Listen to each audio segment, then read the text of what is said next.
खड़े नहीं होंगे आज।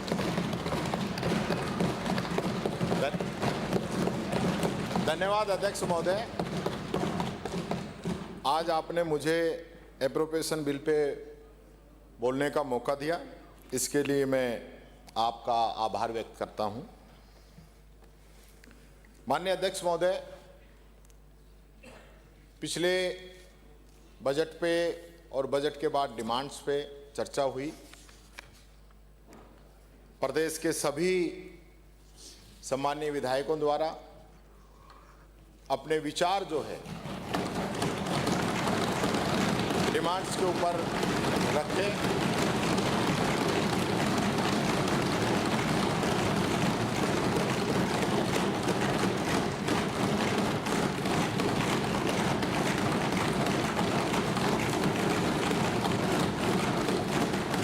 और काफी सार्थक चर्चा इसमें निकल के आई। मुझे आज उम्मीद है कि जो डिमांड्स पे चर्चाएं हुई, लोगों ने अपनी बात रखी, उस पर आज मुख्यमंत्री जी जरूर जवाब देंगे। बात चली 2 साल 5 साल की। उस दिन मुख्यमंत्री जी ने स्वयं चैलेंज स्वीकार किया कि मैं 2 साल बनाम 5 साल पे आपसे डिबेट चाहता हूं। ऑन रिकॉर्ड है, वही बात तय हुई थी। फिर आपने प्रस्ताव ये क्यों पारित करवाया कि 2.25 साल और बजट 24, 25, 26 पे चर्चा। आप सदन के नेता हो, हमारे मुख्यमंत्री हो, आपको पूरा प्रदेश सुनता है और आपके सिरमुख से कही हुई कोई बात और बाद में चेंज हो और चेंज होने के बाद में हमें सदन से जाना पड़े और हमारे सदन के बाद में जाने के बाद में मुख्यमंत्री ये कहे कि मैं आज पूरी तैयारी करके आया हूं, आप क्यों छोड़ के भाग गए। तो आपके तो पूरा टिप्स पे वैसे ही मुख्यमंत्री जी, आपको भी तैयारी करके आनी पड़ेगी, तो बताओ कैसे काम चलेगा। 2 साल बनाम 5 साल पे एक शेर याद आ गया मेरे को कि भाजपा की सरकार ने इस राजस्थान का भट्ठा बैठा दिया, मिटानी थी गरीबी, गरीब को मिटा दिया। ये हकीकत है आपकी।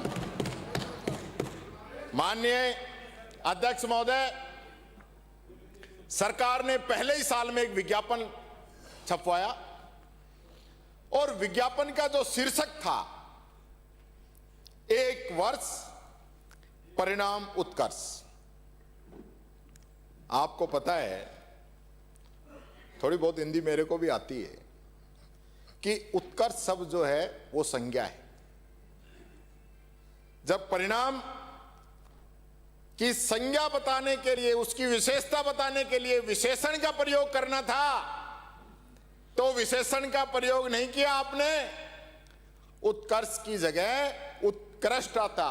माननीय अध्यक्ष महोदय, उत्कृष्ट आता भी ये कौन बनाता है आपके ये विज्ञापन? जो हिंदी हिंदी हिंदी करते हो, वही बात है कि हिंदी हिंदी हिंदी, भारत माता की बिंदी। आप विशेषण का ही प्रयोग सही नहीं कर पा रहे। मैंने आपने जो 2 साल बनाम 5 साल का चैलेंज दिया, मैं आपकी हिम्मत की तो दाद देता हूं। हिम्मत की तो दाद देनी पड़ेगी, क्योंकि हां, ऐसा कोई आदमी कर ही नहीं सकता। यानी ऑन रिकॉर्ड आपके बजट के साइज 2 साल के, हमारे 5 साल के बजट के साइज, सारे आंकड़े, और फिर आप, मेरे कहावत याद आ गई साहब। गांव में एक आदमी था, वो आया और आके उसने 10,000 रुपए दिए घर वालों को। तो उनका ये कहां से ले आए? बोलो शरत जीत के आया हूं। बोला अच्छा, किस चीज की शर्त थी? कि मैंने कहा 2 और 2 5 होते हैं। अरे बोलो ये तो यार भाई 2 और 2 तो 4 होते हैं। तो उसने एक थप्पड़ मारा कि 2 और 2 5 होते हैं, वो नहीं माना। एक थप्पड़ और मारा कि 2 और 2 5 होते हैं, वो नहीं माना। उसकी अच्छे से कुटाई कर दी। तो बोला पता क्या होता है? बोला हाँ 2 और 2 5 ही होते हैं। तो बोला ऐसे ही वो मानना था जिससे मैं शरद जीत के आया हूं। तो आप जो है ये जबरदस्ती बनाने वाला काम करो तो आपकी मर्जी है। यानी कि आपने बजट घोषणा आपकी कॉलेजों की, बिल्डिंगों की, सब कुछ मिला के 80 भी नहीं है, और आपकी 2 साल की उपलब्धि आप बता रहे हो 180। तो भाई ऐसे तो हम कहां तक जीत सकते हैं आपसे, ये आप खुद समझ सकते हैं। माननीय मोदी जी आ रहे हैं कल, और व्यवस्थाएं जिस प्रकार से की जा रही हैं, यानी कि जो चलती बस सवारियां लेके चल रही हैं। एक में तो हमारे एमएलए साहब थे हाकम अली जी, वो बस को रुकवा दिया वहीं कि अब ये जयपुर नहीं जाएगी। इन्होंने कहा भाई विधानसभा चल रही है, मुझे जयपुर जाना है, विधानसभा पहुंचना जरूरी है। लेकिन ड्राइवर ने वहीं रोक दी। साहब ऊपर से आदेश है मुख्यमंत्री जी के कि हमें तो ये बस, झूठ नहीं है हकीकत है कि ये बस हमें तो अजमेर लेके जानी है। अब माननीय अध्यक्ष जी ये स्थिति आप कर रहे हो, एमएलए नहीं टोटल सवारियों को उतार दिया वहां पे। ये अगर उस बस में नहीं होते तो उन बेचारों को बहुत परेशानी उठानी पड़ती। ये बात आप लोगों को कहना चाहूं। मोदी जी आए, मोदी जी लास्ट टाइम आए तो मोदी जी ने क्या कहा? मोदी नाम का मतलब है गारंटी, गारंटी का मतलब है मोदी, मोदी मतलब गारंटी। अब मैं बताता हूं गारंटी आपकी।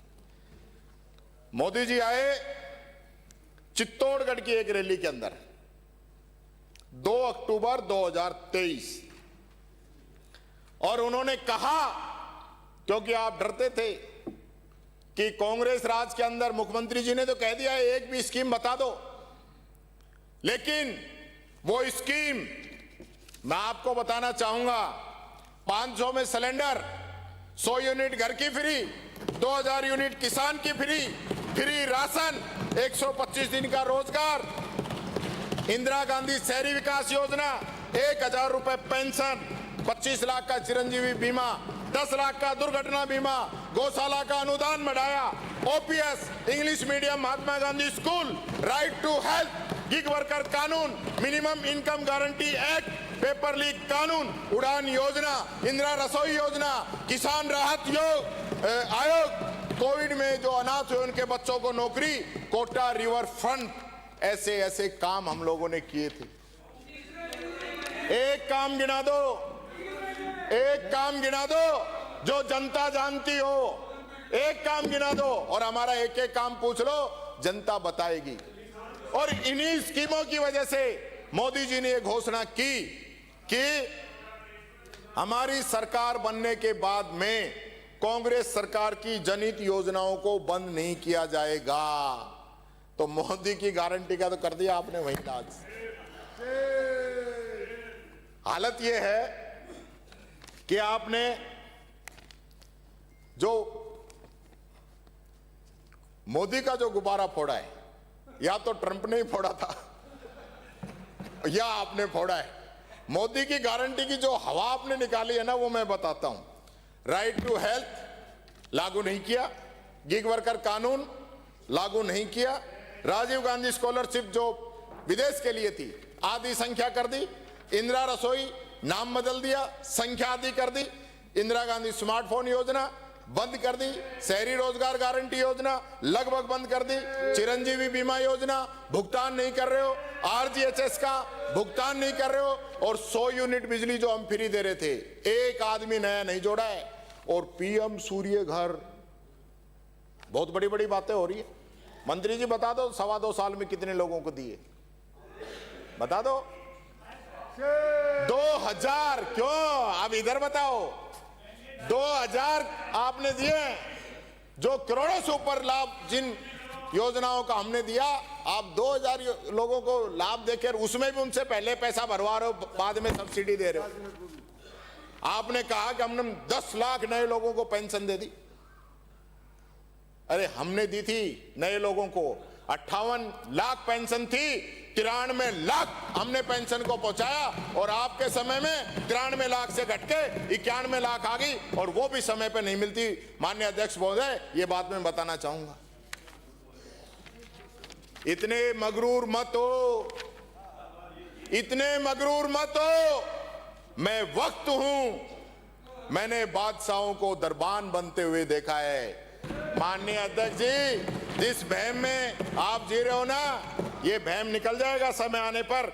ये बात मैं कहना चाहूंगा। गरीबों को किट देते थे, आपने किट बंद कर दिए। क्यों? आपको दिक्कत हुई कि गरीब को फायदा मिल रहा था। इंदिरा गांधी क्रेडिट कार्ड योजना आपने बंद कर दी। पेंशन के अंदर हर साल 150 रुपए बढ़ाने थे, तीसरी साल के अभी तक आपने 1 रुपया नहीं बढ़ाया, 50 रुपए बढ़ाए पिछली साल के। राजीव गांधी युवा मित्रों को हटा दिया आपने। 100 करोड़ की मुख्यमंत्री क्षेत्रीय विकास योजना आपने बंद कर दी। बालिकाओं को 30-30 हजार जो स्कूटी जो मिलनी थी, पिछली हमारे समय की बट रही है। आपके 2.25 साल के अंदर आपके समय की एक भी स्कूटी का टेंडर करके आपने बांटा होता, आप बता देना। ऐसे ही 2 साल 5 साल की थोड़ी आप हमसे डिबेट कर रहे हो। जयपुर जोधपुर में दिव्यांग यूनिवर्सिटी रोक दी, जयपुर कॉलेज रोक दिया, Mahatma Gandhi institute of governance and social sciences, यानी इन दोनों की बिल्डिंग तैयार है, आप शुरू नहीं कर रहे हो। और जिन मेडिकल कॉलेजों का आपने मोदी जी से उद्घाटन करवाया है ना, यूट्यूब से पढ़ रहे हैं, यूट्यूब से पढ़ रहे हैं। वहां पे डॉक्टर प्रोफेसर्स की व्यवस्था आप नहीं करा पा रहे हैं। ये बात मैं कहना चाहूंगा। भरतपुर के आरबीएम, क्योंकि आपके जिला है, गृह जिला है, आरबीएम अस्पताल की जिस इमारत का आप लोकार्पण करके आए, 4 महीने पहले मोदी जी से कराया, शुरू हो गई वो। लोकार्पण का मतलब तो है ना शुरू हो जानी चाहिए। शुरू हो गई हो तो बता देना। आपकी गारंटी मोदी जी की कि मैं हरियाणा, गुजरात, उनके बरोबर डीजल, पेट्रोल, सीएनजी के रेट कर दूंगा। कर दिए होंगे आपने रेट? कर दिए? बताऊं आपने 19 नवंबर 2023 को झुंझुनू और चूरू में प्रधानमंत्री जी ने कहा था कि 3 दिसंबर को जैसे ही भाजपा की सरकार आएगी, गुजरात और हरियाणा की तर्ज पर डीजल और पेट्रोल के दाम कम कर दिए जाएंगे। तो 3 दिसंबर ही नहीं आई लगता है। मैं आपसे कहना चाहूंगा, ये सब मोदी जी की गारंटी थी जो फेल होगी। आज गुजरात में पेट्रोल 94 रुपए है, हरियाणा में पेट्रोल 95 रुपए है, राजस्थान में गंगानगर में पेट्रोल 106 रुपए है। ये बात मैं कहना चाहूंगा। सीएनजी गुजरात में 80 रुपए, हरियाणा में 80 रुपए, कोटा में 93 रुपए। ये बात मैं आपसे कहना चाहूंगा। माननीय मुख्यमंत्री महोदय, एक आप लिख ही रहे हो तो एक चीज और लिख लो आप। पिछले बजट में आपने कहा कि राजस्थान में जो महंगाई की दर है वो 0.881 यानी 81% रह गई। ये आंकड़ा किसने दिया है? 0.81% महंगाई की दर राजस्थान में। यह आंकड़ा कहां से उठाया? मेरे को तो मिला नहीं, क्योंकि आरबीआई का मध्यम अवधि जो महंगाई का लक्ष्य है वो 4% है, ±2 चलता है। तो आप ये आंकड़े कौन लेके आता है ये तो बताओ, जो आपके श्रीमुख से यहां असत्य वाचन करवा देते हैं। ये पूछना चाहता हूं मैं आपसे। आपने कहा कि झूठी वाहवाही लूट रहे हो, एक बड़ा काम बता दो। आपने राजस्थान कैनाल, गंग नहर कैनाल का जिक्र किया आपने कि महाराजा गंगा सिंह जी ने बनवाई थी। मैं आपकी जानकारी दुरुस्त करना चाहूंगा कि जो राजस्थान कैनाल है ये बनी 1958 में और महाराजा गंगा सिंह जी का निधन हुआ 1943 के अंदर।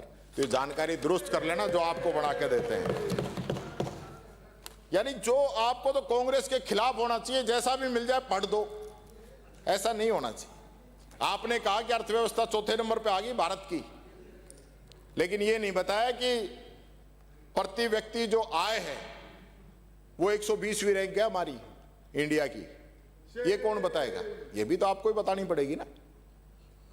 भारत के 1% धनवान लोगों के पास 40 से 42% संपत्ति है, जिसमें 2 शीर्ष लोग आप जानते हैं उनके पास है, और वो प्रधानमंत्री जी के मित्र हैं। और नीचे के 50% लोगों के पास, नीचे के 50% लोगों के पास देश की 3% संपत्ति है, ये बात मैं कहना चाहूंगा। और 10% धनवान लोगों की बात करें तो देश की 77% संपत्ति इन 10% लोगों के पास है। ये मैं इसलिए बता रहा हूं कि कई अर्थशास्त्रियों की जो रिपोर्ट है वो ये बताती है कि ये सरकार आने के बाद में अमीर और अमीर होते जा रहे हैं और गरीब होता जा रहा है। जो इनके बीच की असमानता की जो खाई है वो लगातार बढ़ती जा रही है, ये बात मैं कहना चाहूंगा। 2008 के अंदर आर्थिक मंदी आई, संकट आया, लेकिन मनमोहन सिंह जी ने देश की अर्थव्यवस्था को कमजोर नहीं होने दिया। यूपीए की सरकार आने के बाद में 2004 की 0.7 ट्रिलियन डॉलर की अर्थव्यवस्था को 2014 के अंदर 2 ट्रिलियन डॉलर यानी 10 साल में लगभग 3 गुना हमारी सरकार ने बढ़ाया। मोदी सरकार ने 12 साल के अंदर 2.3% ही बढ़ाया है। जो ट्रिलियन आप लोग कर रहे हो ना, ये मैं बताना चाहता हूं, उसकी हकीकत है आपके आंकड़े की। और मोदी जी ने कहा था कि 2022 के अंदर 5 ट्रिलियन डॉलर की अर्थव्यवस्था कर देंगे। अब 26 की बात करने लगे, अब 26 की कहने लगे। 26 में अब हो सकता है और आगे की तारीख आ जाएगी, और आगे की बताएंगे भी नहीं। अब फिक्स कर दिया कि ये छोटी तारीख मत दो, 18, 20, 22, 24 ये तो सारी पूरी होगी, सब पकड़े गए, ये हम पूरी नहीं कर पा रहे, तो अब सीधा 47 ठोको, सीधा 47। विकसित भारत, विकसित राजस्थान 47। बहुत बढ़िया। आपको 47 तक का टाइम दिया है क्या जनता ने? आपको 5 साल का मौका दिया है। 3 बजट आपके आ गए हैं। मैं जानकारी और दुरुस्त कर देता हूं आप लोगों की। 3 बजट आ चुके हैं, 1 बजट और आएगा, मैं आपका चौथा, और 5वां बजट आते ही तो चुनाव ही आ जाएंगे। अब ये जो करते हो ना पिछली कांग्रेस सरकार, आपका भी टाइम पूरा हो लिया है, ज्यादा बहम में मत रहो। ये बात कहना चाहूंगा, आपका अब भी मौका है, कुछ कर लो। मोदी जी कहते थे 22 के अंदर स्मार्ट सिटी कितनी बन गई, कितनी स्मार्ट सिटी? स्मार्ट सिटी का तो पता नहीं कितनी बनी नहीं बनी, मुख्यमंत्री जरूर स्मार्ट हो गए। बुलेट ट्रेन 2022 तक चल गई होगी, बैठ के घुमाना आप लोग। हर घर बिजली 18-19 तक या विधानसभा में ही कट रही है। गंगा की सफाई 2020 तक, यानी यमुना की और दुर्गति कर दी, इतनी दूषित कर दी। आप विधानसभा में रहोगे तो पता चलेगा, बिजली मंत्री जी बता देंगे। ये बात मैं आपसे कहना चाहूंगा। आपने कौन कर रहा है? माननीय अध्यक्ष जी, मैं नहीं सुन रहा हूं। माननीय अध्यक्ष जी, मैं सुन रहा हूं। मुख्यमंत्री जी ने कहा, मैं रोक रहा हूं। मुख्यमंत्री जी ने कहा कि हमने देश में सबसे ज्यादा गेहूं की खरीद की है। अब यह आंकड़ा पता नहीं कौन आपको लाके दे देता है देश में। और ये और कहा आपने कि मेरे पड़ोसी जो मुख्यमंत्री हैं आसपास के, वो कहते हैं भाई तुम गेहूं पे बोनस ज्यादा देते हो, इसलिए हमें भी दिक्कत होती है, आप बोनस मत दो। ये बात आपने कही लास्ट टाइम। मैं बताता हूं आपको, जो भारत सरकार के 25-26 के जो आंकड़े हैं वो ये कह रहे हैं कि 1 नंबर पे पंजाब है, जिसने लगभग 119 लाख मीट्रिक टन खरीद की है। दूसरे नंबर पे हरियाणा है, जहां से 71.43 लाख मीट्रिक टन खरीद हुई है। तीसरे नंबर पर मध्य प्रदेश है, जहां लगभग 77.74 लाख मीट्रिक टन की खरीद हुई है। और आप कहां हो? चौथे नंबर पे, चौथे नंबर पे। और पंजाब के 20% के अंदर आप हो। आपने खरीद की है राजस्थान में 21.37 लाख मीट्रिक टन। तो आंकड़े कौन देता है? आपको मरवाने का काम करता है हर बार। यानी आपने अभी कांग्रेस सरकार ने जो खरीद की ना, उतनी तक भी नहीं पहुंच पाए। मैं लास्ट ईयर के कांग्रेस के भी आंकड़े बताता हूं और आपके भी बताता हूं, वहां तक भी नहीं पहुंच पाए। 20-21 के अंदर हमने खरीद की थी 22.25 लाख मीट्रिक टन, और 21-22 में हमने की थी 23.40 लाख मीट्रिक टन, और आपने की है 24-25 में 12.06 लाख मीट्रिक टन। यानी हमसे आधी भी नहीं खरीद पाए। और यहां दावे कर रहे हो। और इस वर्ष भी आपने 21.37 लाख मीट्रिक टन की है, ये लगभग हमारे बरोबर ही, आपने बरोबर कम है, हमसे ज्यादा नहीं है। तो इसलिए गुमराह करना सदन को और यहां गलत आंकड़े पेश करना सिर्फ अपनी हवा बनाने के लिए, वे 2 साल बना 5 साल आ जाए, तो ये बात मैं कहना चाहूंगा। अब हम बात करें एमओयू की। 35 लाख करोड़ के एमओयू आपने किए थे। फिर आपने कहा कि हमने 8 लाख करोड़ के एमओयू तो धरातल पे हमारे आ गए, फाइनल हो गए। मंत्री जी भी यहां पे मौजूद है, उस दिन कह रहे थे। वही बात है, मैं तो हिम्मत की दाद देता हूं साहब। 8 लाख करोड़ के एमओयू करने के बाद माननीय मंत्री जी ने यहां पे जो आंकड़े पढ़े, वो पढ़े सिर्फ 1336 करोड़ के, यानी 2000 के भी नहीं पढ़ पाए, 1500 के भी नहीं पढ़ पाए। तो 8 लाख करोड़ के एमओयू कहां हैं और आप क्यों छुपा रहे हो? हमारी हर बार जो है 5-7 मिनट इसी में चली जाती है, गिने 60 मिनट मिलती हैं, उसमें 5 मिनट इसी पे हमारी निकल जाती हैं। आप ये आंकड़े सार्वजनिक कर दो ना, टेबल कर दो। आज बोलो जब टेबल कर देना कि ये पकड़ो भाई 8 लाख करोड़ का हमने कर दिया, ये 35 लाख करोड़ का हमारे पाइपलाइन में। माननीय मंत्री जी ने कलाकंद का जिक्र किया, कलाकंद तो पहुंच गया होगा, मैंने कलाकंद तो भिजवा दिया। इन्होंने कहा कि अलवर का जो कलाकंद है वो बहुत प्रसिद्ध है, और आपने जो है कलाकंद बनाने वाले जो है हलवाई बना रखा था। पहली बात तो हलवाई भी बहुत मानी हुई चीज है, हलवाई को हल्के में मत मांगना। हाँ, पर मैं आपसे पूछना चाहता हूं कि इस डबल इंजन सरकार ने उस हलवाई का नाम बदल के क्या किया, ये बता दो आप। हलवाई का आपने क्या बना दिया, ये बता दो आप। उस हलवाई को आपने क्या बना दिया? हमने तो, कांग्रेस ने तो हलवाई को हलवाई रखा, पर आपने क्या रखा? क्योंकि अब मंत्री जी बहुत काबिल हैं। मंत्री जी की उस दिन स्टाइल हमने देखी, मंत्री जी ने तो देश का नाम रोशन किया हुआ है, लेकिन यहां के मंत्री जी फंस गए। अभी परसों क्वेश्चन था, बजट घोषणा 30 करोड़ मंत्री जी को दिए, अभी 1 करोड़ कुछ, वहां तक पहुंच ही नहीं पा रहे। टारगेट कैसा होगा, बजट घोषणा पूरी कैसे होगी? और इसी प्रकार से आप जो है आरसीए के चुनाव नहीं करा रहे। क्यों नहीं करा रहे? आरसीए के चुनाव होने चाहिए ना, 2 साल हो गई। अच्छा, संसदीय मंत्री जी कह रहे हैं ये तो छोड़ो, इसको मत बोलो, यानी कि क्यों आरसीए बाहर है? आज जो वहां पे खर्चा किया जा रहा है, राजस्थान सरकार कर रही है, राजस्थान का पैसा खर्च क्यों हो रहा है? आप बताओ ना, आप चुनाव क्यों नहीं कराना चाहते? वहां 10-10 हजार पास बट रहे, कहां बट रहे हैं आप? यानी बीसीसीआई आप पे बैन लगाने की बात कर रही है, आप चुनाव नहीं कराना चाहते? मंत्री जी, मुख्यमंत्री जी, दोनों से ही कह रहा हूं, कराइए। और अब तो और भी तगड़ा काम कर दिया आपने, क्योंकि पिछली बार भी आपने शायद खेल मंत्री जी को ही बाईपास कर दिया था। अब तो इसको ट्रस्ट बनाने की प्लान कर दिया आपने, आरसीओ को ट्रस्ट बनाकर देवस्थान विभाग में उसको रजिस्टर्ड कराना चाहते हैं। ये नई चीज, नई बात कहां से निकल के आ रही है? हमारी तो समझ से बाहर है। यानी 2 साल से तो एमएलए का आप क्रिकेट का मैच नहीं करा पाए, आज तीसरी बार में हाँ भरी है, और आरसीए का भी नहीं करा पा रही है। तो आपकी हालत है, फिर 2 साल 5 साल कैसे लड़ाई लड़ेंगे? माननीय मुख्यमंत्री जी, ये बात मैं आपसे कहना चाहूंगा। देखोगे तो हर मोड़ पे मिल जाएंगी लाशें, देखोगे तो हर मोड़ पे मिल जाएंगी लाशें, ढूंढोगे तो इस शहर में कातिल नहीं मिलेगा। ये आपकी सरकार है या आपके सरकार का मॉडल है?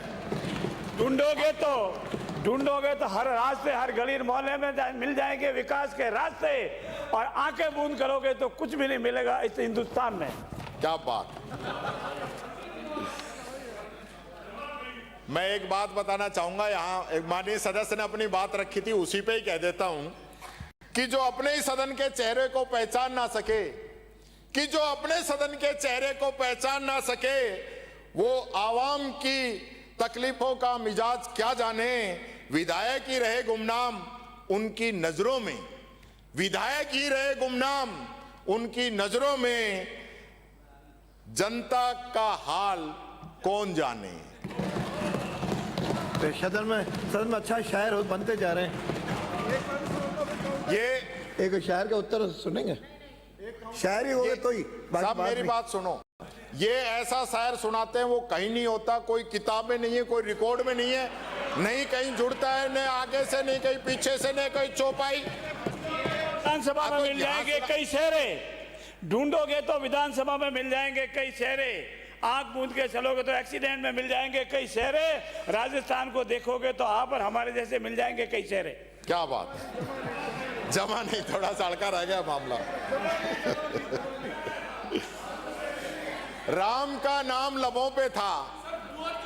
अरे नहीं बैठो, नो मैं अच्छा बोल रहा तो मैं 10 बार कह चुका हूं, फिर आपका भी नाम उसमें आ जाएगा, तो मुझे मत कहना आपका नेता बोल रहा है। थोड़ा पानी लेना। राम का नाम लबों पे था, दिल में बाजार बसा बैठे, गो की छाया में अपने मतलब का दरबार सजा बैठे, धर्म की चौखट रोती रही, इंसाफ कहीं दिखाई नहीं, तख्त के नशे में लोग खुद को अवतार बना बैठे, खुद को अवतार बना बैठे। ये बात कहना चाहूंगा।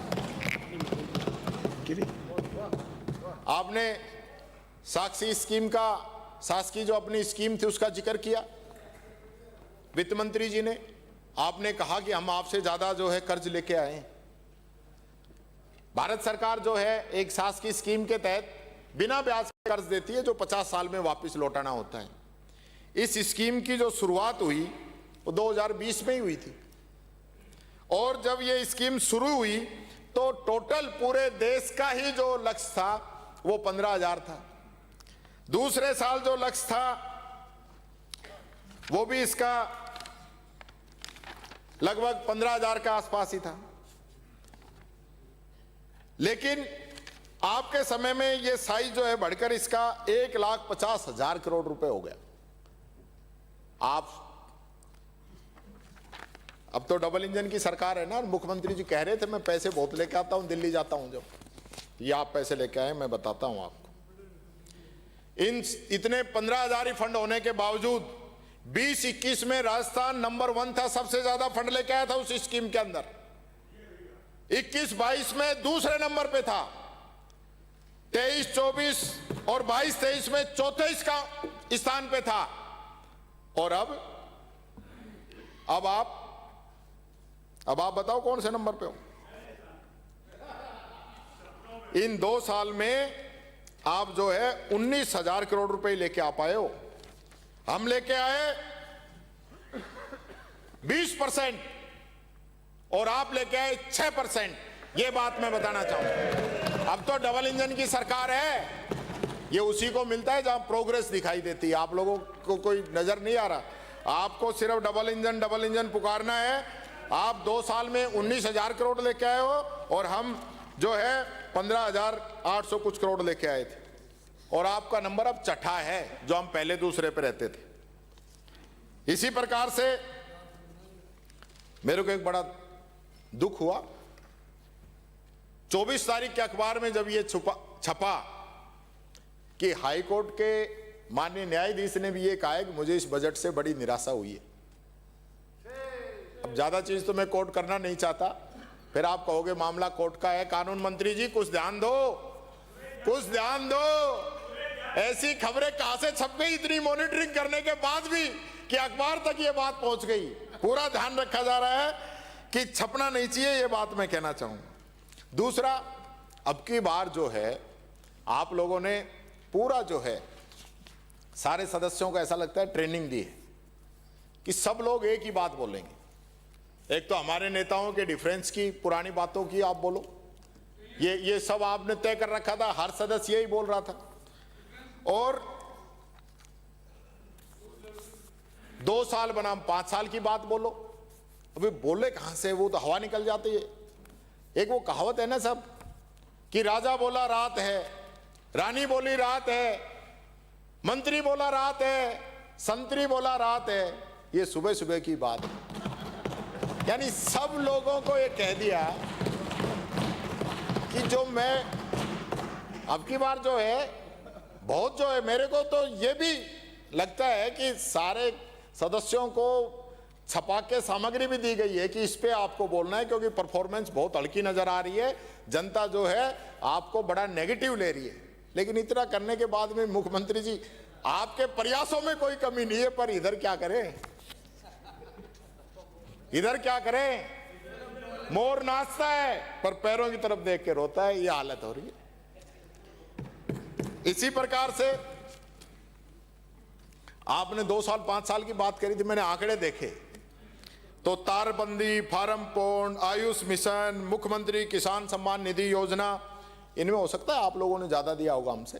किसान सम्मान निधि भारत सरकार की थी, आपने 6,000 की घोषणा की थी, पर कभी 500, फिर 500, फिर 1000, फिर 1000, ऐसे करके आपने 3,000 रुपए इसके अंदर दिए हैं।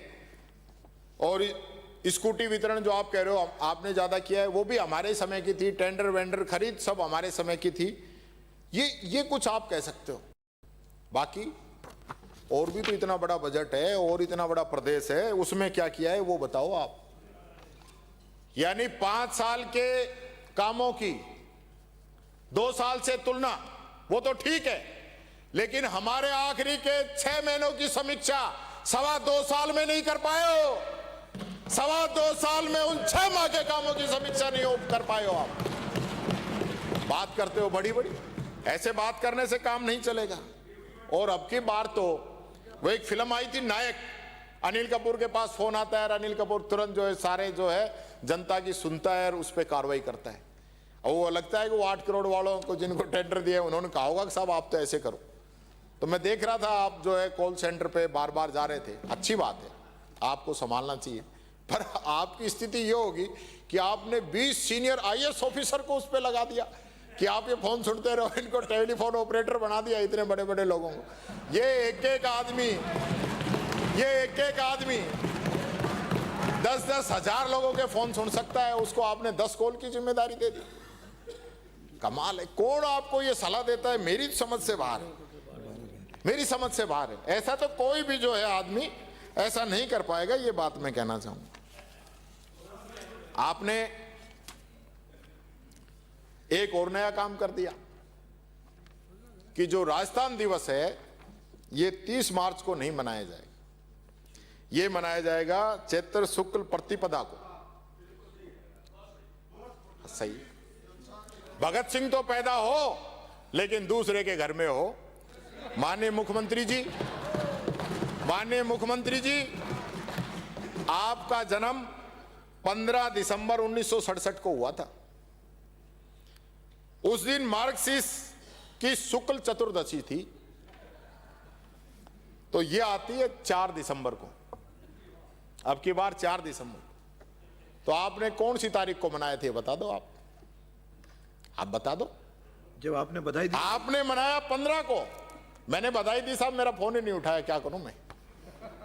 मैंने बधाई के लिए फोन किया था, पर आप ये बताओ, खुद का जन्मदिन तो आप तो जो है अंग्रेजी कैलेंडर से, और जो है राजस्थान दिवस हिंदी कैलेंडर से।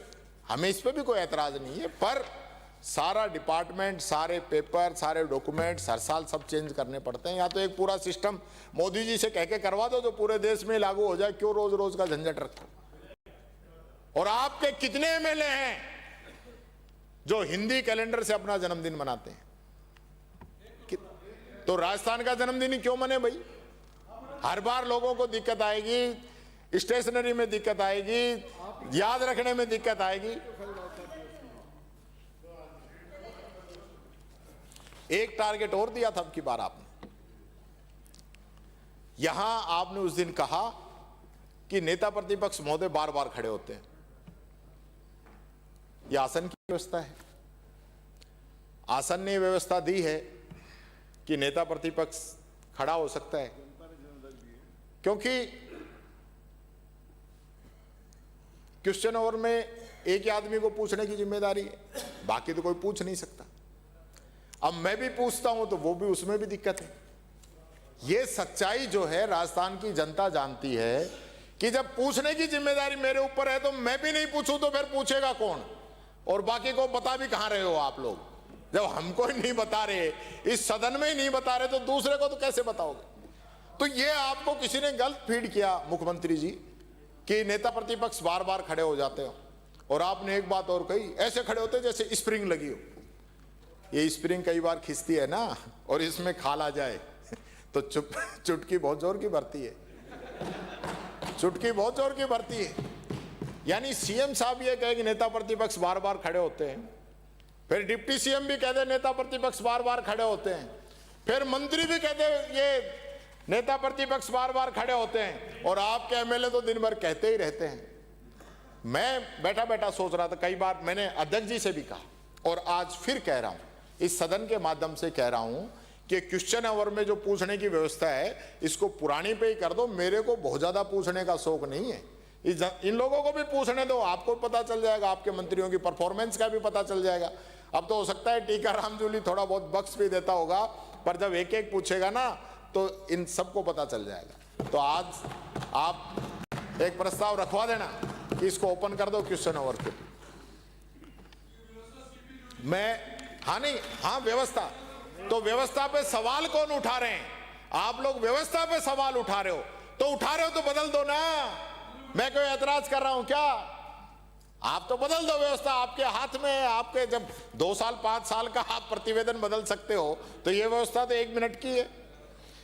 और इसी प्रकार से एक बात और कहना चाहूं, ये जो सदन है ना, आप भले ही आज सत्ता के अंदर बैठे हो, लेकिन बहुमत विपक्ष के पास है,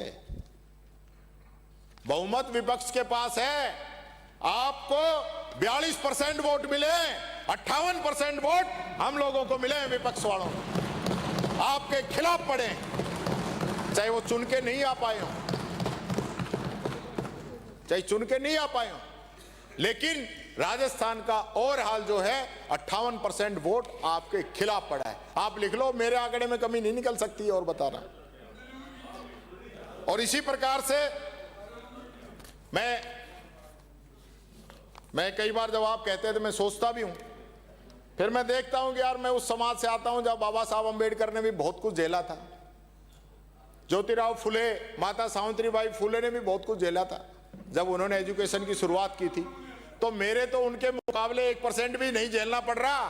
तो आप जितनी मर्जी मुझे टोकने का काम करो, रोकने का काम करो, इस सदन की गरिमा को कमजोर करने का काम करो, लेकिन मैंने अपने आप से वादा किया है कि मैं जनता की बातों पे, जनता की आवाज को, जनता के लिए यहां झुकने का काम नहीं करूंगा, जनता की आवाज उठाऊंगा।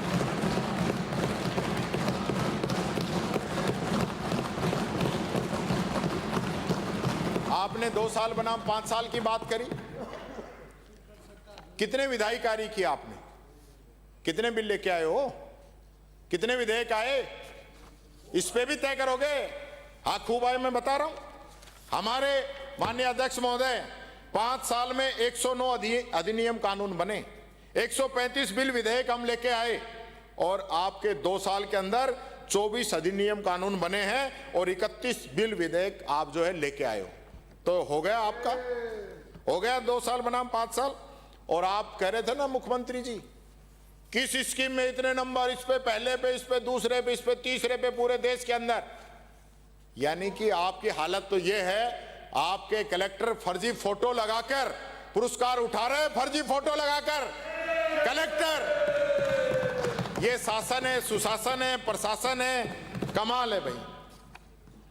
कि जनता फकीर थी, सच की रोटी मांगती फिरती रही, वो ख्वाब के सिक्कों से अपना हिसाब चुकता करते रहे। ये बात मैं आपको बताना चाहूंगा। आप आजकल चश्मे पे बड़ा जोर दे रखा है, चश्मे पे बड़ा जोर है आपका, क्योंकि मेरे भी चश्मा है, आपके भी चश्मा है।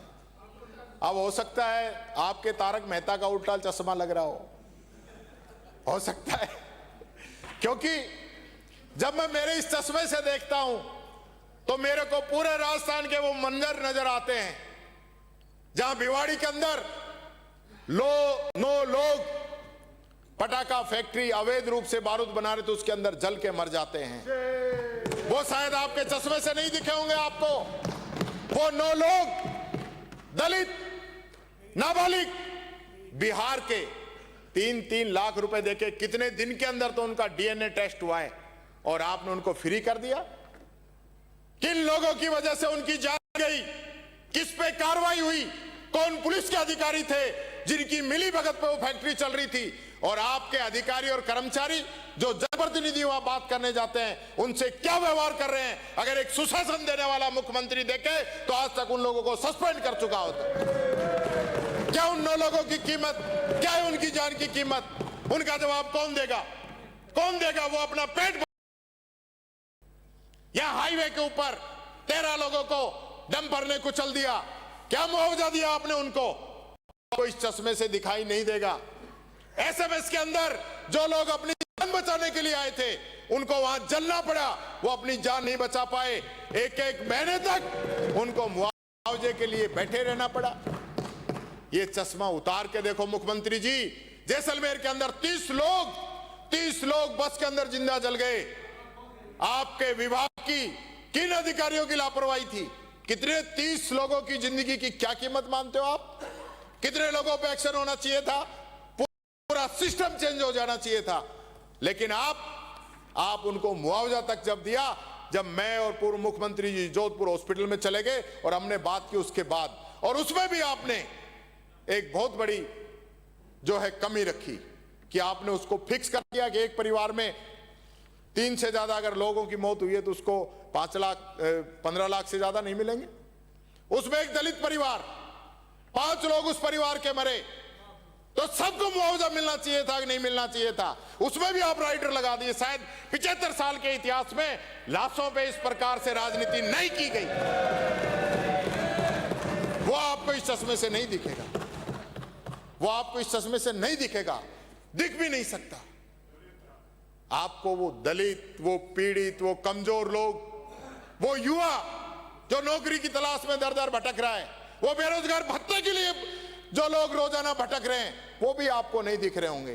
पेंशन की हम बात कहते हैं, अब आपने डाल दी होगी, मैंने 2-3 महीने में देखी नहीं, लेकिन जब सदन शुरू हुआ उससे पहले आप हर महीने पेंशन नहीं दे पा रहे थे। 2-2, 3-3, 4-4 महीने तक गरीबों को भटकना पड़ रहा है। वो आपको इस चश्मे से नहीं दिखेगा। मुख्यमंत्री जी, वो जो फ्री का जो गेहूं मिलता है, अनाज मिलता है, हमारी स्कीम जिसका सुमित जी ने जो अच्छा काम किया, मैं उनकी तारीफ करता हूं। उन्होंने हमारा बनाया हुआ अधिनियम हमारा ही है, योजना कांग्रेस की है, नाम जोड़ने का अधिनियम कांग्रेस का है, उसके अंदर उस व्यक्ति ने अच्छा काम किया है, अच्छे नाम जोड़े। वो अनाज जो मिलता है और पेंशन जो मिलती है, उस गरीब का घर चल जाता है। मुख्यमंत्री जी, हो सकता है आपको मेरी ये बातें अटपटी लगेंगी, लेकिन उस गरीब के लिए तो यही उसकी रोटी है। तो ये चश्मा जो है, ये चश्मा आपको बदलना पड़ेगा। मेरे चश्मे बदलने से काम नहीं चलेगा, क्योंकि मैं तो हकीकत देखता हूं। और मैंने ये जो चश्मा जो है ना, ये तो मजबूरी में लगा रखा है। मेरे थोड़ा नंबर डाउन हो गया तो पढ़ने में थोड़ी दिक्कत आती, इसलिए लगा रखा है। लेकिन आपके पास इस प्रदेश के मुख्यमंत्री की जिम्मेदारी है। आप इस सदन के नेता हो, आपके सदन के नेता होने के नाते आपकी जिम्मेदारी है कि आप बिना किसी पक्ष विपक्ष के, आप हमें पर्सनल काम वो मत करना, आप किसी एमएलए का वो मत करना, आप अपने अपने को कर दो पर्सनल। लेकिन अगर राजस्थान की जनता की कोई बात कोई भी विधायक लेके आता है, चाहे वो किसी भी पक्ष का हो, किसी भी दल का हो, वो काम होना चाहिए, क्योंकि हम लोग राजस्थान की जनता के लिए आपसे उम्मीद रखते हैं। आपने यहां पत्रकारों के लिए घोषणा की, आपने लागू कर दी क्या? आप ही के द्वारा घोषणा की गई थी। आप, मैंने पिछली बार भी कहा था, आज फिर कह रहा हूं, उसके बाद भी आप लागू नहीं कर पाए।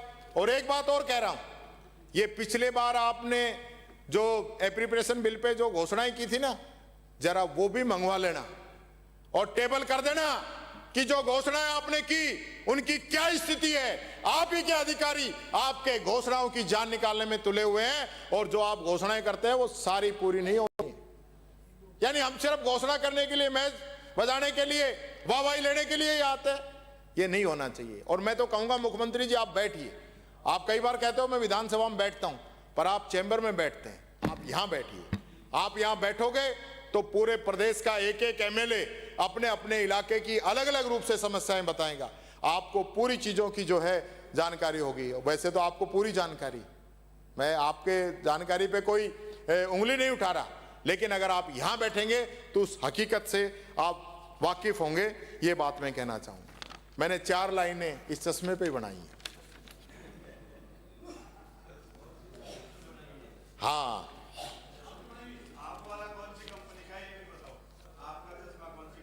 भाई मेरे को तो पता ना है, 2200-2300 रुपए को है। अकेले में पूछ लेना। कि मुख्यमंत्री जी कहते हैं विपक्ष को चश्मा लगवा दो, पर उन्हें तो कोई गारंटी और धोखे का अंतर बतला दो। कैसा है वो चश्मा जिसमें राइट टू हेल्थ नहीं दिखता, कानून तो बना पर गरीब को हक क्यों नहीं मिलता। गिग वर्कर का सुरक्षा कवच आपने ठंडे बस्ते में डाला, मेधावी छात्रों की विदेश पढ़ाई पर क्यों लगा दिया ताला। और 4 लाइनें और है तो लंबी कविता, पिछली बार लंबी सुना दी थी तो फिर कई लोगों ने कहा कि साहब लंबी हो गई थी, तो बस 4 लाइनें और बता देता हूं कि अपराध में नंबर 1 बने, हर 16 मिनट में कोई बेटी रोती है, 16 मिनट में। थाने के सामने कत्ल और गुंडे मांगते सरेआम फिरौती हैं। ईंट पुरानी है साहब, बस आपने रंग लगाया है। कांग्रेस के बनाए कॉलेजों पर अपना फीता चलाया है।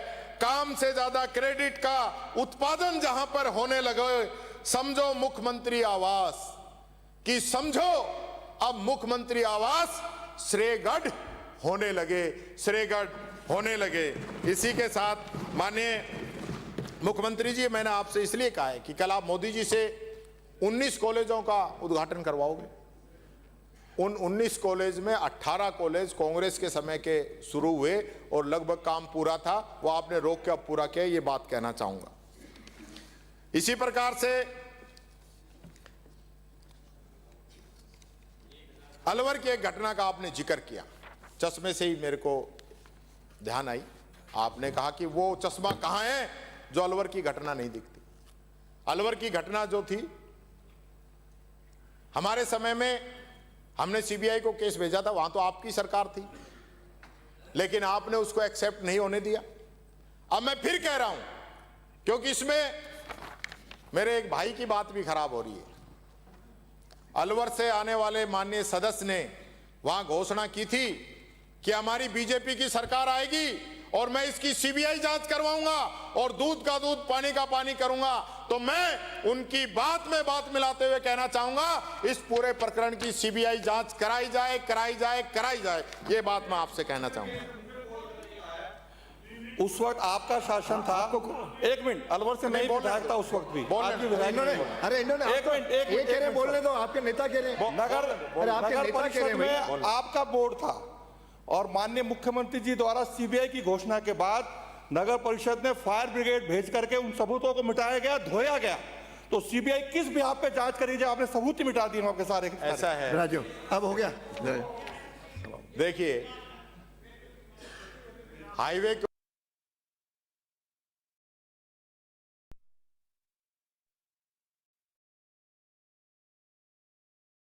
उस अभियुक्तों को बचाने में आपने महत्वपूर्ण भूमिका अदा की थी उस वक्त, और नगर परिषद का बोर्ड आपका था। आपने सबूत मिटाए, फायर ब्रिगेड से उन सबूतों को धोया गया। हम जवाब मांग रहे कि क्यों धुलवाया जाए सीबीआई को जांच थी। माननीय मुख्यमंत्री जवाब देंगे। बैठो बैठो बैठो, बैठिए बैठिए बैठिए। माननीय, अरे सक्षम है जवाब देने के लिए। माननीय अध्यक्ष महोदय, मैं इसलिए कह रहा हूं क्योंकि एक कहावत है कि थोथा चढ़ा बाजे घना। डबल इंजन सरकार थी, हम काम नहीं कर रहे थे। सीबीआई के उस समय हमने तो लिख के भी भेज दी, आप करा देते। और मैं तो आज भी कह रहा हूं कि इसकी सीबीआई जांच होनी चाहिए। मैं तो आपकी हमें यहां मिला रहा हूं। मैं को इसको सारे सबूत फाइलों के अंदर हैं। माननीय मंत्री जी जवाब दीजिए। मुख्यमंत्री जी, अब आप ये सोच लो कि मैं इस बात से हम बच जाएंगे, वो बचने वाली बात नहीं। आपने वादा किया था उस मूक बधिर बच्ची से, इसलिए मैं कहना चाहूंगा कि आज सदन के नेता जब अपनी बात रखे तो उसकी सीबीआई जांच की घोषणा करे। और अगर सीबीआई जांच की घोषणा आप नहीं करते हो और सही जांच नहीं करते हो, पहले वाली जांच रहती है, तो मैं कहना चाहूंगा जिन जिन लोगों ने कांग्रेस पे और टीकाराम जूली पर आरोप लगाए, उन लोगों को माफी मांगनी चाहिए जनता से। ये बात मैं कहना चाहूंगा।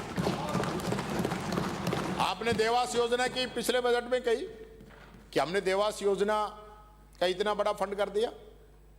आप महामहिम कटारिया जी से पूछ लेना, वो बता देंगे कि देवास परियोजना के अंदर कांग्रेस ने क्या किया, आपकी सरकार ने क्या किया। इतना ही काफी, ये बात मैं आपसे कहना चाहूंगा। माननीय अध्यक्ष महोदय, अभी तो टाइम है। हाँ अभी है अभी तो वो एक फाइल भी रखी है आपके 10 मिनट और हैं। हाँ कोई दिक्कत नहीं है मेरे पास, आराम से आपका होगा उतना ही मैं। नहीं आप आराम से बोलो। हाँ माननीय मुख्यमंत्री जी, उस दिन उस पर वापस आऊंगा। पहले एक बात, मुख्यमंत्री जी ने जो कहा उस दिन, आपने एक बार एक जोर की बात कही कि राजस्थान के सीधे साधे लोग हैं, जब तक ऊंट खड़ा रहता है जब तक उसको रेत नहीं दिखती। तो मुख्यमंत्री जी, मैं किसी व्यक्ति की बात नहीं कर रहा, आपने ये बात बोली थी कि मैं किसी व्यक्ति की बात नहीं कर रहा, मैं प्रवृत्ति की बात कर रहा हूं। उस प्रवृत्ति की जो कुर्सी पे बैठते ही बदल जाती है और कुर्सी जाते ही ज्ञान का ग्रंथ बन जाती है, ये आपने कहा था। और मैंने जब देखा कि भाई हमारे इतने आदर्शवादी मुख्यमंत्री हैं तो थोड़ी सी हिस्ट्री इनकी निकाली जाए। मैंने एक बार कहा भी था, आपने एक बात तो मेरी मानी, मैंने कहा ट्वीट जो है डिलीट मत करना पुराने, तो आपने नहीं किए। तो 9 नवंबर 2021 का एक आपका ट्वीट आपको बताता हूं, जब आपने लिखा था, जब लगभग सभी बड़े राज्य डीजल पेट्रोल पर वैट घटा सकते हैं तो भला राजस्थान के मुख्यमंत्री की ऐसी क्या हठ धर्मिता है, आखिर वो जनता को राहत क्यों नहीं देना चाहते। ये आपका ट्वीट था। तब ऊंट बैठ गया खड़ा है, ये आप ही जानो। अभी राजस्थान में 19.30% वैट और हरियाणा में 16% वैट, गुजरात में 14.9 वैट प्लस 4% डाउन रेट व वैट सेस है। मैंने पहले भी आपको इसमें काफी चीजें बता दी थी। और इसी प्रकार से हरियाणा में वैट की दर और गुजरात की वैट की दर, चाहे सीएनजी आपकी सीएनजी हो और चाहे आपका पेट्रोल हो, तो अब वो आपको रेट का अंतर नहीं दिख रहा। दूसरा, आपने स्वयं जो है वो आप लिखो मत, ये ट्वीट दे दूंगा मैं, ये रहे आपके, ये मैं इनके प्रिंट निकाल के लाया हूं। ये 15 अक्टूबर 2022 को आपने झुंझुनू में और 17 अक्टूबर 2022 को लक्ष्मणगढ़ सीकर में आपने एमएसपी बाजरे की खरीद के लिए भी प्रदर्शन किया था।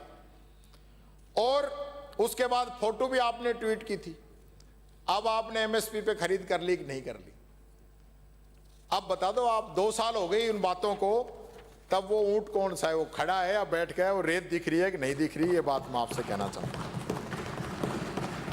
माननीय मुख्यमंत्री जी, आपने बहुत बातें की। एक में, क्योंकि समय कम है, पेपर लीक की मैं बात करना चाहूंगा। हमने सबसे सख्त कानून बनाया। ओएमआर घोटाला उजागर हो गया, आपने पकड़ा है, पर आप उसकी 12 साल की जांच क्यों नहीं कराना चाहते? उस दिन भी मैंने कहा था, आज भी कह रहा हूं, आप तो उस दिन के बाद बयान ही आने बंद हो गए। यानी कर्मचारी चयन बोर्ड के अंदर जो घोटाले इतने समय से हो रहे थे, चाहे वो हमारे समय हुए, आपके समय हुए, तो आप तो वैसे ही इतने साफ स्वच्छ सभी के हैं, राजा हरिश्चंद्र हैं, तो करवा दो ना 26 तक की जांच। जब तक वो लोग पकड़े गए हैं तब तक की जांच करा दीजिए। आप नहीं कराओगे? क्यों नहीं कराओगे? करानी चाहिए आपको। आप इसमें पक्ष विपक्ष मत देखिए, पक्ष विपक्ष मत देखिए, आप इनकी जांच कराने की बात करिए। आप तो खुद ही क्लीन चिट दे रहे हो उनको कि हमारे समय में जो है सब कुछ सही हुआ है, कांग्रेस के समय में ही गड़बड़ हुई है। पर वो लोग जब अब तक काम पे थे तो उन पे कार्रवाई होनी चाहिए, पूरी जांच होनी चाहिए। ये पूंछड़ी के लोटा के भी आपने 100 करोड़ रुपए की घोषणा की थी, इसका क्या हुआ?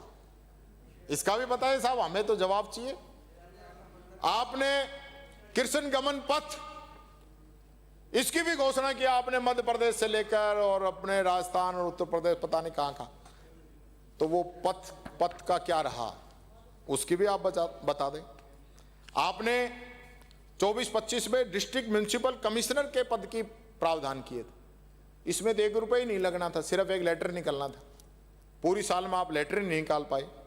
इसी प्रकार जिला परिषद में सीओ की पोस्ट होती है, उसी प्रकार आपने कहा था नगर पालिकाओं के लिए भी नोडल अधिकारी नियुक्त किए जाएंगे, जिसको म्युनिसिपल कमिश्नर कहा जाएगा, नहीं किया आपने। इसी प्रकार से जो मंदिरों में भी आपने जो घोषणा की, मैं देख रहा था उस दिन कई जगह की चर्चाएं आई, पर वो मंदिरों वाली आपकी एक भी घोषणा पूरी नहीं हुई। आपने महाराणा प्रताप के लिए 100 करोड़ की बात कही थी, उसमें 2,83,000, 2 साल बजट हो गए, 2 साल, घोषणा 100 करोड़ और देव 2 लाख, यानी कहीं तो कोई तो, और फिर कहो कि 2 साल बनाम 5 साल पे चर्चा कराओ। यही बात मैं कहना चाहूंगा। तो ये आपकी सच्चाई है। अमृत 2 की भी आपने घोषणा की, कुछ नहीं किया। इसी प्रकार आपने पंडित दीनदयाल उपाध्याय जी के नाम पे आपने घोषणा की कि 7 वर्षों में 12,050 करोड़ की लागत से शहरों के अंदर जो है हम विकास काम के कार्य कराएंगे। और इस वर्ष यानी प्रश्न लगा तो कहा कि 100 करोड़ का प्रावधान है, खर्च कितना किया? ये खर्च भी इतना ही किया जितना ऐसा लगता है दीनदयाल उपाध्याय जी का भारत की आजादी के अंदर योगदान है, उतना ही खर्च किया आपने। आपको 24-25 में 25 MLD की क्षमता के 5 STP बनाने थे, एक भी नहीं बनाया। 25-26 में 154 करोड़ की लागत से 27 STP बनाने थे, एक भी STP का निर्माण नहीं हुआ। आपने सामुदायिक शौचालयों का लक्ष्य रखा 3540, बने 270। डिजायरेबल शौचालयों का लक्ष्य था 430, बनाए 50। पिंक शौचालय बनाने थे 500, बनाए 188। और इसी प्रकार से 1150 इलेक्ट्रिक बसों की बात थी, अब कह रहे हैं कि 2 बस आई है कोई ट्रायल के लिए, वो खुल भी नहीं रही, बताइए एक जो आई है वो। आपने प्रदेश में 4 बार पट्टा देने के अभियान चलाए, लेकिन टारगेट पूरे हो गए क्या? होने से पहले ही बंद कर दिए, क्योंकि आता ही नहीं। खुद आपके मंत्रियों ने, विधायकों ने कहा कि आपके पट्टों के अंदर जो हालत बिगड़ी है वो बात मैं कहूंगा। 25,000 सफाई कर्मियों की घोषणा की, आपने नहीं कराए। भरतपुर में आपने सिटी बस की घोषणा की, नहीं कराई। भरतपुर में पेयजल योजना की कही, शुरू नहीं हुआ। रूपा स्क्वायर में नए इंडस्ट्रियल एरिया की बात कही, नहीं किए। भरतपुर संभाग में पैरा स्पोर्ट्स कॉम्प्लेक्स की कही, नहीं हुआ। Jaipur Agra national highway 0 accident zone की बात कही, ब्लैक स्पॉट में सुधार की बात कही, नहीं हुआ। ये तो मैं पूरा ये पढ़ूंगा तो आपको जो है कितना समय लग जाएगा, ये बात मैं आपसे कहना चाहूंगा। क्या क्या कहूं, क्या क्या ना कहूं, ये बड़ी एक दिक्कत है। हमने बनाया शांति एवं अहिंसा विभाग, आपने इसका ही बजट कम कर दिया। गांधी जी को हर जगह ही खत्म करने पे तुले हुए हो। अच्छा, मैं लास्ट में एक बात पे आना चाहूंगा जिसपे सब लोगों को बहुत बड़ी चिंता है, चर्चा है। कागज तो मेरे पास बहुत ज्यादा है। एक उदयपुर फाइल चल रही है। इस उदयपुर फाइल के अंदर क्या है मुख्यमंत्री जी? यानी इसमें जो पीड़िता है वो भी बीजेपी की है, जिस पे आरोप है वो भी बीजेपी का है, जो वहां रात को साथ जा रहे हैं गेट तोड़ने वो भी बीजेपी के हैं। इसकी आप जांच कराइए मुख्यमंत्री जी। एक ऐसा प्रकरण जिसके अंदर रात को 11 बजे रिपोर्ट दर्ज होती है और 2 बजे आपकी पुलिस पहुंच जाती है पहले रेकी करने के लिए, और 3 बजे बीजेपी के कार्यकर्ताओं के साथ, वीडियो दिखा दूंगा आपको, बीजेपी के कार्यकर्ताओं के साथ पुलिस वापस जाती है। सब्बल हथौड़े लेके लोग जाते हैं, बिना लेडीज पुलिस के जाते हैं, और जाके उस गेट का, घर का दरवाजा तोड़ा जाता है और उस आरोपी को अरेस्ट किया जाता है। एएसआई जांच करता है, एएसआई डीएसपी को फाइल भेज देता है, डीएसपी भी दूसरे सर्किल का लगा दिया जाता है। और मुख्यमंत्री जी आपको तो पता ही नहीं है, दिल्ली से सीधा आईजी को फोन जाता है, जयपुर को तो पता ही नहीं है कि हो क्या रहा है। इस प्रकार की कार्रवाई, और फिर जमानत भी मत होने दो। सारी डीवीआर, सारे वहां से सीसीटीवी कैमरा, वहां से जो मोबाइल उन लोगों ने जब्त किए हैं, कहां है वो? पुलिस जब भी कार्रवाई करती है माननीय अध्यक्ष महोदय, वो सारे वीडियो उनको ई साक्ष पे उसी समय अपलोड करने होते हैं। आप बता दीजिए अब तक अपलोड क्यों नहीं हुए? क्या ऐसा राज है, क्या ऐसा सच है जो आप दबाना चाहते हैं? कौन वो लोग हैं जिनको आप बचाना चाहते हैं? ये एफस्टीन फाइल तो छोड़ दीजिए, उससे भी बड़ी फाइल है। मैं इस सदन की मर्यादा रख रहा हूं, नहीं तो एक एक की परतें यहीं खुल जाएंगी। ये बात मैं कहना चाहूंगा। आप भले आदमी हैं, आप भले आदमी हैं, सच्चाई का साथ देना चाहते हैं तो इस पूरे प्रकरण की जांच कराइए। और कौन कौन ऐसे लोग हैं, चाहे बीजेपी का ही क्यों ना हो, उनके खिलाफ कार्रवाई होनी चाहिए। क्या बीजेपी के लोगों का यही कृत्य रह गया? जिस प्रकार की स्थिति बनी है, मैं इसको बहुत गंभीर मानता हूं। ऐसे व्यक्तियों को सख्त से सख्त जो है सजा होनी चाहिए। और क्योंकि समय हो गया मेरा, मैं एक दो लाइन कहना चाहूंगा कि जिस तबाही से लोग बसते थे वो सरेआम हो रही है। अब अजमत मुल्क की सियासत के हाथ नीलाम हो रही है। माननीय सदस्य, मुख्यमंत्री जी बैठे हैं। माननीय सदस्य, मुख्यमंत्री तबाही जी जवाब देने के लिए। जिस तबाही से लोग बसते थे वो सरेआम हो रही है। अब अजमत मुल्क की सियासत के हाथ नीलाम हो रही है अब। और अंत में माननीय अध्यक्ष महोदय, दो लाइनों के साथ, क्योंकि होली भी है, मैं सभी सदन के साथियों को भी, प्रदेशवासियों को भी होली की बहुत बहुत बधाई और शुभकामनाएं देता हूं। और चार लाइनों के साथ कहना चाहता हूं, जो चश्मे वाली बात आपने कही कि नजर बदलिए मुख्यमंत्री जी, आईना दिखाना हमारा काम है। नजर बदलिए मुख्यमंत्री जी, आईना दिखाना हमारा काम है। इस सदन में बहुत लंबा भाषण ना हो, इस सदन में बहुत लंबा भाषण ना हो, ये मेरा पैगाम है। जनता तो हिसाब लेगी ही, कि जनता तो हिसाब लेगी ही। आपकी झूठों की टोली है। अब सच का रंग चढ़ेगा, अब सच का रंग चढ़ेगा। बुरा न मानो, होली है, होली है, होली है। धन्यवाद। अब मानिए सदन के एक सेकंड, होली का आप ही शायरी बोल रहे हो? हाँ, शायरी का जवाब, एक सेकंड, शायरी का जवाब। मेरे मित्र हैं, शायरी। मेरे साथी, नजर बदलिए, नजराना बदल जाएगा, नजारा बदल जाएगा। अगर चश्मा उतार के हकीकत देखा हो तो बजरलाल सरकार का विकास का कार्य दिख जाएगा। सदन के नेता माननीय मुख्यमंत्री भजन लाल जी।